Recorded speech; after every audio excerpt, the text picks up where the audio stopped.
Hello everyone! In today's episode of Stories from the Void, we will be covering a story that happened on Valentine's Day. But instead of love and happiness, this Valentine's Day, our OP tells her story of betrayal and heartbreak, and all the steps that she has and is taking to put all of it behind her so she can move forward with her life. So sit back and relax, because we are about to begin. My ex-BF, 24M, of 6 months cheated on me, 25F, on Valentine's Day, while I was a foot away from him sleeping in our bed. Hello, all. As the title says, my ex-BF, let's call him John, cheated on me on Valentine's Day. Well, more like later on in the night. We had a nice celebration for the day by eating sushi for lunch and sharing a few kisses.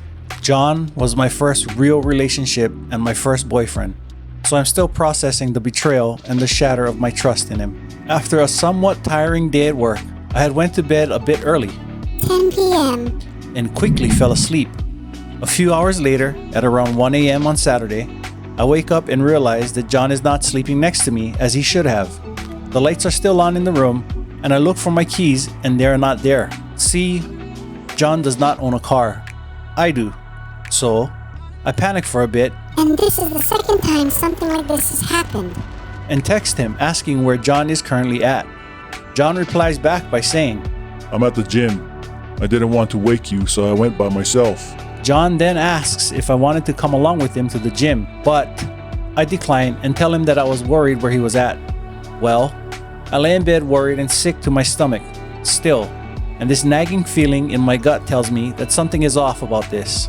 Yep, and I do not go to bed until I hear my car alarm go off, lock it at around 3:30 a.m. John comes home. I hear him go to the refrigerator and I hear him pop open a bottle of beer. Within a few minutes, John joins me in bed, and this is where I start to ask him why it took him so long to be at the gym. John, I actually went to the casino after and chilled there for a bit and then drove around town. Me. Oh, are you okay? Did you want to talk about something? John. I'm okay, just dealing with some issues. Me. Long silence. I thought you were out with someone or something like that. John. A few seconds pause. No, baby. I wasn't out with anyone, I promise. Well, we shared some kisses and tell each other goodnight. At 5 a.m., John's alarm clock goes off. See, John used to work on a Monday through Saturday shift, but since late January 2020, he has had his Saturdays off. I wake up due to the alarm and see that John hasn't been disturbed by it. So, I reach over and turn off his alarm. I decided to unlock his phone to change the alarm settings, and lo and behold, what do I find as I pull up his menu screen?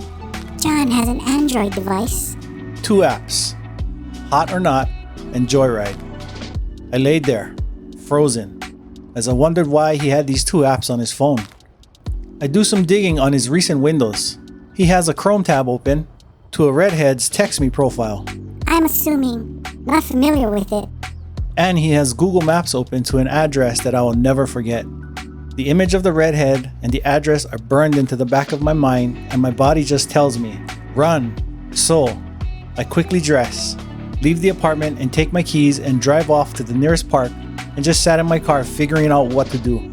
I return home an hour later, wake John up, and we have our talk. John tells me that he went to someone's house in my car, drove 7.8 miles out, and went there to just talk to them. He said that they did some kissing and touching, but no sex. As John said that even though they looked like a woman, they were a man. Plot twist. I couldn't believe it. I was truly blindsided. Let me let you all know this though. John and I never yelled at each other in our relationship, but on that morning, I raised my voice and asked him to explain everything in detail. Long story short, John tells me the reason why he cheated on me was because A. Las Vegas is a city that is over-sexualized, and being around in that environment triggered him. And B. He said, Fuck it. After sitting there and conversing with the person whose house he drove to, in my car. So, essentially, John said to himself and to our 6-month relationship, Fuck it. As he got up from the chair after playing video games, John changed out of his shorts into pants, took my keys from the key holder, and took my car to go cheat on me with another person. I've asked him if he ever thought of me during the whole process, and apparently, An image of me flashed across his mind as soon as he got to the house. Liar. He never thought of me. I had went to Seattle with him for his family's Christmas party, met his immediate family, and met his darling niece and nephew, who are just both a wonder to behold. I had chosen a Jeep rental for us so that we could drive around Seattle without worrying about transportation. Sometimes, a couple of days before payday, he would ask me for money to help him get some weed or groceries. I gladly forked it over because I knew he would pay me back. I've been there for him when he relapsed from his heroin addiction 2 months into our relationship. Let me tell you, I was very ill prepared and did not know he was a heroin addict until then. I took care of John when he immediately fell ill at work. I will never forget the look on his face as I brought him some tomato soup with toast and some juice to drink. I will never forget the times when John would sometimes tell me while we were showering together that There are some things in my past that I've done. Or when I would always give him a back massage, he'd ask me, Why are you so good to me? and I would always reply, Well, because I love you. and I'd kiss the back of his neck after saying that. The following Tuesday, I moved back in with my mother and took all of my belongings with me before he got home from work. I broke up with John over text, and looking back on it, that's what he deserved. I remember waking up on Sunday morning, and I felt as if some things about Johnny's story didn't add up correctly. I go through everything on his phone, from old messages and contacts, He blocked 2 individuals. and surprisingly, found that he searched for casual sex apps on the Google Play Store. I had seen a couple more apps and downloaded them all again, logged in, Luckily, John joined those apps by connecting his Facebook account to them. and was able to read every effort he put into all those dating/casual sex apps and all the messages he sent or was sent. Everything I found painted a different picture of the man I thought I knew. The really shitty thing?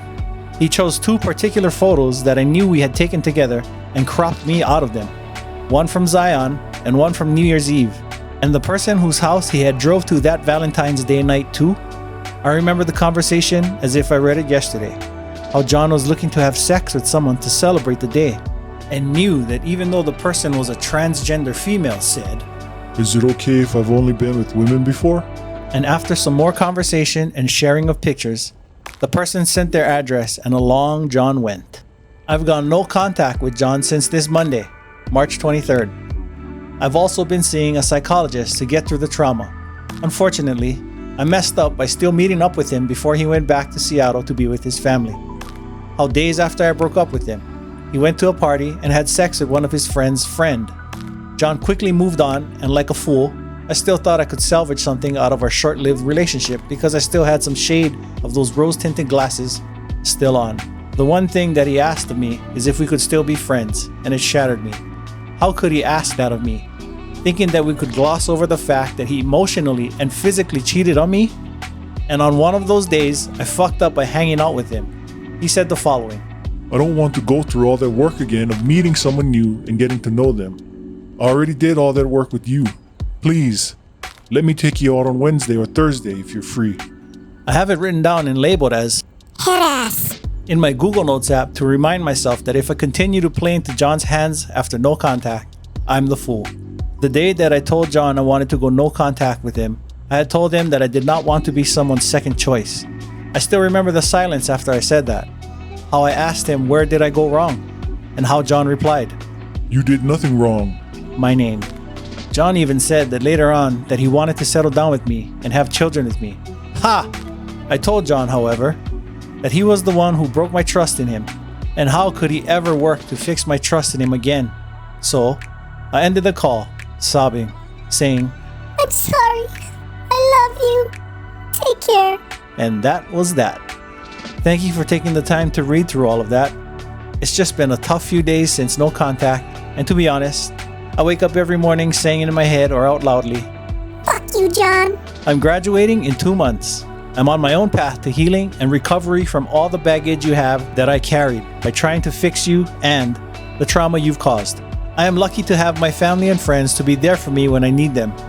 It sucks considering recent events going on, but I can't wait to go back to the gym, go apply for better jobs, and maybe join the Peace Corps or AmeriCorps. Good luck, John, but also good riddance. And to this day, I agree with my uncle that the alarm clock going off at 5 a.m. was truly a divine intervention. I hope you take some time to reflect on yourself, but to be fair, I need to truly look inward and work on myself as well. Well done, OP. Glad you kicked him to the curb. And thankfully, you only wasted 6 months of your life on this one. Little drop in the bucket in the grand scheme. And it was a learning experience as well. Like you said, you thought you knew who this guy was, but you really had no idea who he was. But given his past, considering his heroin addiction, I'm surprised you stuck it out after you found out about his addiction, which speaks volumes for you, OP. But sadly, this is a POS that needed to be kicked. So, good on you. And how about some comments from Deleted? It's a 6-month dating relationship, and you're in your 20s. Cut bait. My sentiments exactly, Deleted. The OP replies, yes, true. And I've cut all contact with him and blocked him on all social media. It's my first relationship, but I am learning as I go along. Deleted. You've taken the right approach. Rare Breed 721. From my point of view, thank God you found out. No pregnancies, no split up and take back drama. Be proud of yourself. You did well. OP.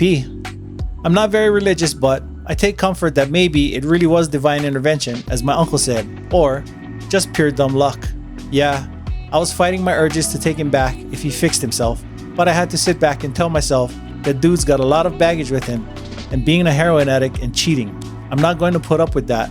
Those days between Saturday morning when I found out to Tuesday afternoon when I got all my shit and left, I was a ball of stress, anxiety, and wondering if he was telling the women he was talking to that he had to lay low for a bit. And thank you. I am Kendall's mom. You are young but stronger than a lot of other posters on this sub. You got the heck out right away. Happy for you that you know you are worth so much more than that. Your mama raised a strong woman, and that is awesome. Do your therapy and go find someone who will value you and treat you with respect and love. Way to go. And one final reply from the OP. Aw, thank you. But I wouldn't have done it without my friends and family, and yes, my mom had a great deal to do with it. On that same Tuesday when I had left, earlier on in the day, my mom had her biopsy, and I went with her to accompany her. We ended up eating lunch at a Filipino restaurant, and as soon as we sat down, I told her everything. Talking to my mother and listening to myself speak, I realized I didn't want to face the music, and my mom cut me off by saying, You're always welcome to come back. Mothers, you know, haha.